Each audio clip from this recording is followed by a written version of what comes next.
Hi everyone, welcome back. This is session number 2, and we're going to focus on some school safety things that you need to know as we are getting closer to the year starting.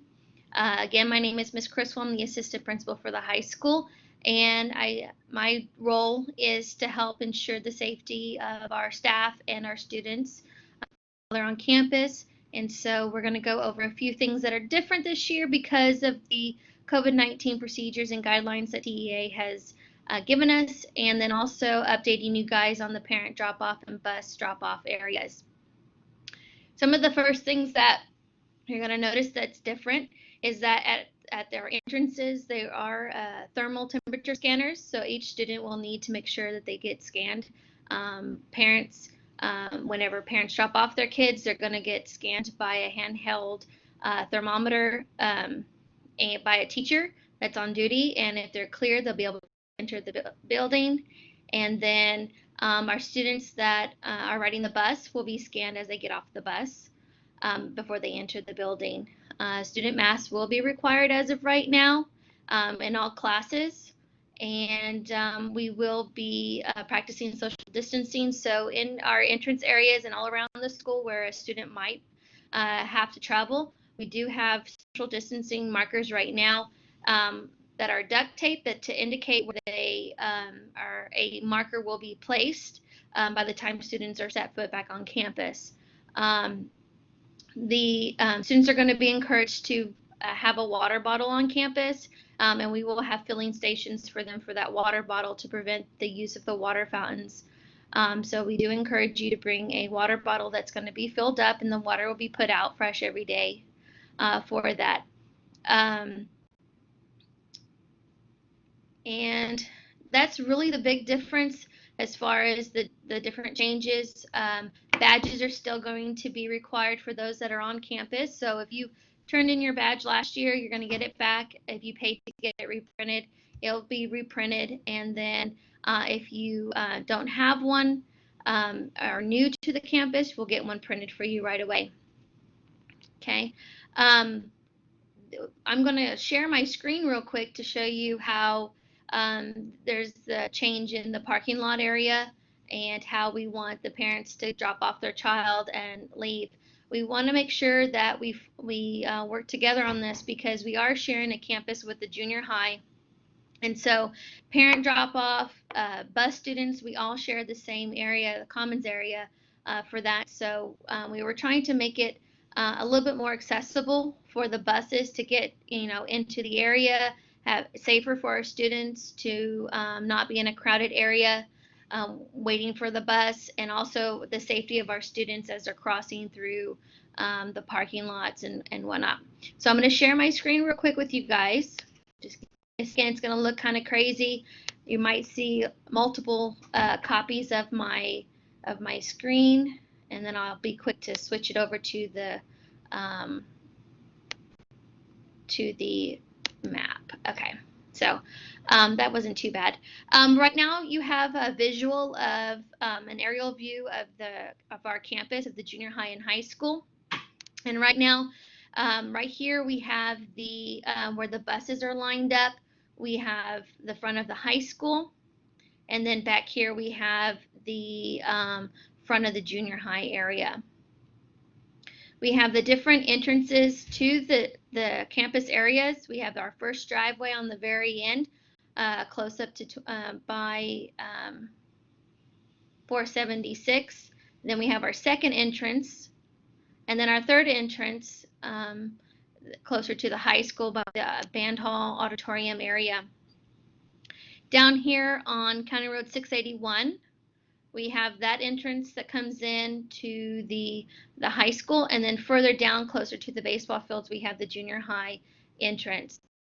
So the big difference that we have here is that the parent pickup student parking area is going to be the primary locations for those students that are going to get picked up and dropped off by their parents, and for the student drivers that park on the high school campus. We're going to leave the faculty parking area, driveway area, for our buses, for the high school, and then for the junior high.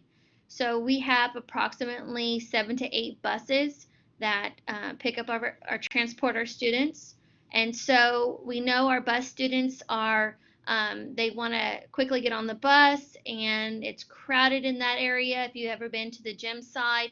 So to give them a little bit more space to help practice social distancing, and to also help our bus drivers return the students back to their house in a timely manner, what we did was split up the different, the number of buses, so that the bus specific bus numbers, and I'll get that out to you guys and post that for you, so that way you know what side of the which side of the campuses your child's bus will be dropping them off and picking them up in the afternoon. But junior and high school students do ride together. So in the mornings, um, let's say these 4 buses here are designated to be dropped off on the high school side. High school faculty members will help scan the students and take their temperature, and escort them inside, and they'll enter through the high school. They'll go through the double doors to the junior high once they're inside. Same thing on the junior high side. You'll have a mixture of junior high and high school kids that normally ride the bus, but instead of we're going to follow the same procedure, is that the junior high staff members will help scan the students' temperatures, and have them come into the building at that time. And then each grade level, junior high will go to junior high, high school will go ahead and go to the high school side and report to first period. Um, the parent pickup side right here, if you notice, we do have a designated way that we would like for everyone to come in, and it just helps with the flow of traffic, because we do have student drivers along with junior high and parent drivers as well. So if you're coming here on 2790 here, or 470, 476, 2790, I'm sorry. I think I said 476 earlier. But on 2790 here, you're going to actually go to the very first driveway, which is the farthest one heading towards the Lacoste. You're going to enter in that direction and come down that driveway. You're going to follow the arrows, and you're going to come into the bus, where the buses usually drop off the students. And you guys will line up single file, and right behind each other, and the teacher will scan the students and go ahead and make sure that they're good and clear them to come into the building.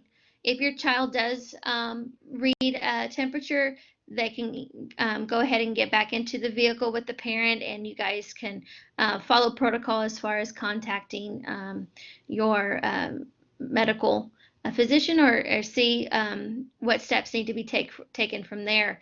But as you see that there's 2 rows here, what that is that as let's just say the first car is still unloading their child, and the second car is ready to go.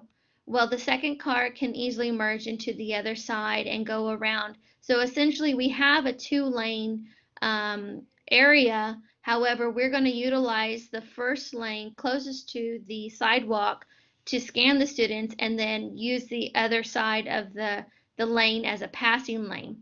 And we're not going to have you exit out the same way. We're going to have you exit out the second driveway here, and then proceed on to y'all's the rest of the destination, wherever y'all need to go.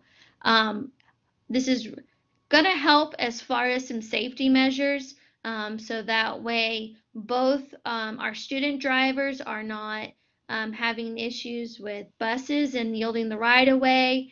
And this also helps keep our bus students safe, because it's that we're not putting them in a crowded area.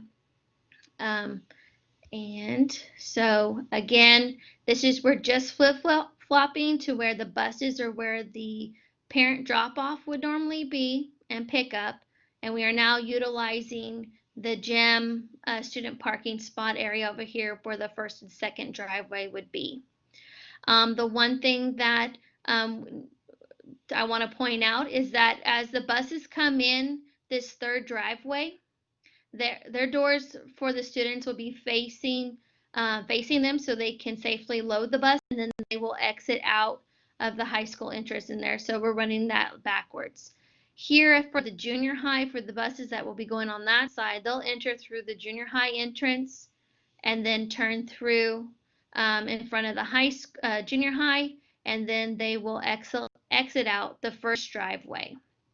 And so that way we make sure that we utilize this area right here of the student parking lot. So there is a one direction for exiting and one direction for entering as well. Okay, I'm going to go ahead and stop sharing my screen. Okay, and we'll come back. So those are just a sneak peek of what to expect when returning back to the high school campus.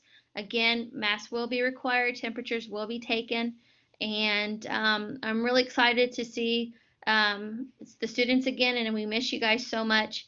And it's a great day to be a part, and we are all going to get through this. We love you guys as a family, and if you need anything, please reach out. We appreciate all that you do, and we understand that times are hard, but we can get through this. Thank you, guys.